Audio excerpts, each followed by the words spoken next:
Le bureau du coroner ne peut pas expliquer avec précision les causes qui ont entraîné la mort d'une adolescente de 14 ans, quelques jours après avoir pris la seconde dose de son vaccin contre le virus du papillome humain.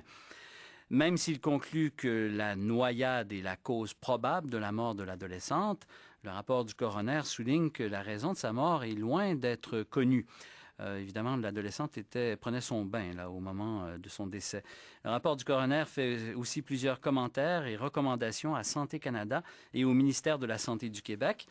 Pour en parler, mon invité est Horacio Arruda. Il est directeur de la protection de la santé publique au ministère de la Santé et des services sociaux du Québec. Monsieur Arruda, bonsoir. Bonsoir. Comment vous réagissez à ce rapport du coroner? Bon, première des choses, il faut dire, c'est que toute mort d'adolescents et de jeunes est dramatique et on peut comprendre très très bien les parents qui essaient de trouver la cause exacte du décès parce que c'est un drame important. Bon, écoutez, dans les études qui ont été faites dans la science actuellement, d'après l'histoire qui a été faite, on n'est pas en mesure de dire qu'il y a eu une relation causale entre la vaccination et ce décès.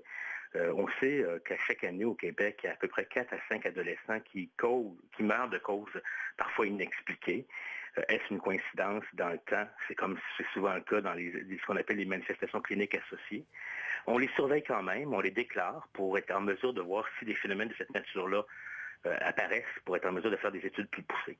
Mais actuellement, comme le coroner l'a mentionné, on n'est pas capable de faire le lien, mais on continue à surveiller et à demander aux médecins de nous déclarer les maladies, les manifestations cliniques indésirables qui sont associées au vaccin. On les surveille pour peut-être détecter éventuellement des phénomènes nouveaux qui pourraient apparaître. Alors, docteur Arruda, là, je comprends bien que ce que dit le coroner, là, l'investigation ne peut conclure par prépondérance à l'existence d'un lien entre la vaccination et le décès.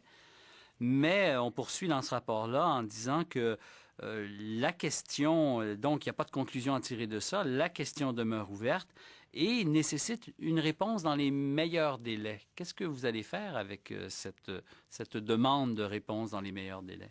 Écoutez, je pense que ce que le coroner fait ressortir, c'est l'importance de bien informer la population ou les récipiendaires de la vaccination des effets indésirables. Il y a plusieurs outils qui existent déjà, notamment des dépliants qui informent clairement sur les effets secondaires, lesquels sont présents, les sérieux comme les moins sérieux. On continue à surveiller ce qui se passe à travers le monde. Au Québec, depuis les 2 dernières campagnes, on a le taux de manifestations cliniques le plus bas par 100 000 doses, à peu près 30, toutes les manifestations cliniques indésirables, qui sont certaines moins sévères que d'autres. Vous allez continuer comme d'habitude, docteur Arruda, c'est ce que vous me dites. Ben, on va regarder les dépliants qui sont là, on va voir si c'est de l'information supplémentaire. Mais par exemple, on ne pourra pas dire qu'il y a un danger de noyade associé à la vaccination. C'est pas seulement le coroner qui n'a pas fait l'association. Ce cas-là a été étudié par des experts aussi pas capables de voir les choses. Et on regarde si ce genre d'association-là est apparu dans le monde. Il y a des millions de doses qui ont été données. Et on sait très clairement de façon scientifique que c'est un vaccin qui est sécuritaire et qui a des bénéfices beaucoup plus grands que les inconvénients. Il y a aussi des recommandations faites par le coroner à Santé Canada, au ministère de la Santé. Est-ce que vous allez réévaluer? Est-ce qu'il y a lieu de procéder à une réévaluation des risques liés au vaccin? On fait continuellement des évaluations des risques. D'ailleurs, on suit continuellement les données qui apparaissent soit aux États-Unis, en Australie et en France et dans d'autres pays par rapport à ce qu'on déclare en termes de surveillance. Il faut voir une chose aussi, c'est que ce sont des systèmes de surveillance qui vont accepter tout événement associé de façon temporelle à la vaccination.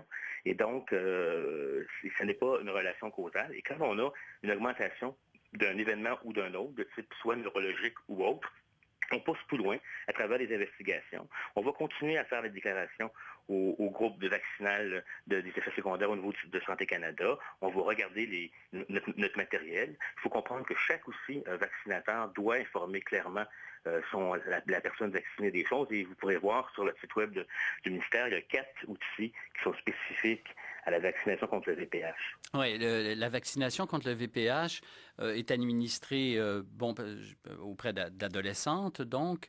Il est administré en 4e année et au niveau du secondaire 3. Donc, en 2 étapes, c'est ça? C'est-à-dire qu'il y a toute une série, bon, les jeunes ont leur vaccination en secondaire, en quatrième année, et ils ont une troisième dose plus tard en secondaire 3. Mais il y a eu aussi ce qu'on appelle pour les étudiants de secondaire 3 qui n'ont pas été vaccinés avant par le programme, une vaccination de 3 doses. Mm-hmm. Sans autorisation des parents, hein? C'est bien le cas. Hein? C'est-à-dire que vous comprendrez que le Code civil du Québec autorise à tout enfant à haut de 14 ans d'accéder à des soins comme tels. C'est-à-dire que c'est la norme au Québec. Mm-hmm. Et on considère qu'à 14 ans, pour bien des soins de santé, les gens peuvent prendre un consentement. C'est la loi du Québec par rapport à tout service de soins de santé. Ouais. Donc, pas de changement. Vous allez, bon, vous le dites, vérifier un peu la littérature que vous envoyez, mais pas vraiment de changement de politique de votre côté, là. Bien, écoutez, actuellement, on a un programme qui communique régulièrement d'informations à la population. On va probablement regarder les couvertures vaccinales. Il y a plein de choses qui se disent sur ce vaccin. On a un plan de communication à chaque année. On va regarder s'il n'y a pas des éléments à améliorer. Mais c'est une histoire excessivement heureuse. J'en conviens. Je peux comprendre le désarroi des parents. Mais c'est clair qu'actuellement, quand on regarde la littérature scientifique, on ne peut pas dire qu'on a trouvé ici quelque chose qui nécessite d'être surveillé. S'il y aurait d'autres, il faut voir si c'est d'autres associations qui apparaissent, mais on n'est pas en mesure actuellement de faire un lien causal là-dessus. Donc, dans cette perspective-là, ce n'est pas une information qu'on peut ajouter dans un dépliant par rapport à dire c'est quoi les effets secondaires. On les marque les plus fréquents. On marque aussi ceux qui sont associés à des effets secondaires sévères, comme par exemple des phénomènes allergiques de type anaphylaxie, pour lesquels on a un traitement. Fait que l'information, elle est là, elle est disponible. On s'assure, on demande à nos infirmières d'informer adéquatement la personne au moment de l'acte vaccinal. Et je pense qu'actuellement, c'est un programme qui demeure encore, malgré certaines perceptions, un programme sécuritaire. Mais je pense que Docteur Arruda, on doit se laisser là-dessus. Je vous remercie beaucoup. Merci d'avoir été avec nous. Au revoir. Docteur Horacio Arruda, qui est directeur de la protection de la santé publique au ministère de la Santé du Québec.